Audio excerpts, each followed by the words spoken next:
నుండి తాజాగా ఓ ప్రోమో విడుదలయ్యింది. ఆ ప్రోమోను గాని మనం ఒక్కసారి చూసినట్లయితే బిగ్ బాస్ హౌస్‌లో టికెట్ టు ఫినాలేకి దారి తీశారు బిగ్ బాస్. హౌస్‌లో ఉన్న కంటెస్టెంట్స్ అందరూ కూడా బిగ్ బాస్ ఇచ్చిన టాస్క్‌కి ఏమాత్రం కూడా తగ్గకుండా తగ్గేదే లేదు అంటూ రెచ్చిపోతూ వచ్చేస్తూ ఉన్నారు. అయితే బిగ్ బాస్ ఈరోజు మరో టాస్క్ ఇవ్వడం జరిగింది. ఆ టాస్క్ ఏంటి అంటే హౌస్‌లో ఉన్న కంటెస్టెంట్స్‌కి బిగ్ బాస్ అయితే కొన్ని నెంబర్స్ అయితే ఇవ్వడం జరిగింది. నెంబర్స్ అయితే స్విమ్మింగ్ పూల్‌లో పడేయడం జరుగుతూ ఉంది. ఆ నెంబర్స్ చూసుకున్నాక బిగ్ బాస్ కొన్ని తాళాలను తీసుకువెళ్ళి బిగ్ బాస్ హౌస్‌లో ఉన్న స్విమ్మింగ్ పూల్‌లో పడేయడం జరిగింది. అయితే ఏ కంటెస్టెంట్ అయితే ఇందులో పాల్గొంటున్నారో ఆ కంటెస్టెంట్ స్విమ్మింగ్ పూల్‌లో దూకి అక్కడ ఉన్న ఒక తాళంని తెచ్చుకోవాల్సి ఉంటాది. ఆ తాళంని తీసుకువచ్చి బిగ్ బాస్ ఇచ్చిన పెట్టెని ఇప్పితే అందులో తనకి ఇచ్చిన నెంబర్ లాంటి నెంబర్ మరో నెంబర్ ఉండాల్సి ఉంటాది.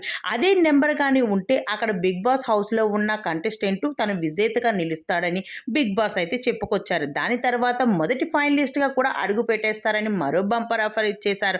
అయితే ఇదిలా ఉండగా హౌస్‌లో ఉన్న కంటెస్టెంట్ అందరిలో గౌతమ్, నిఖిల్, పృథ్వీ వీరి ముగ్గురు మధ్య రచ్చ అయితే మామూలుగా లేదు. అయితే మరి ఇందులో విజేతగా నిలిచేది ఎవరనుకుంటున్నారా? నిఖిల్ విజయం సాధించాడు. ఇక కనిపించిపోతుంది చూడండి ఈ వీడియోలో.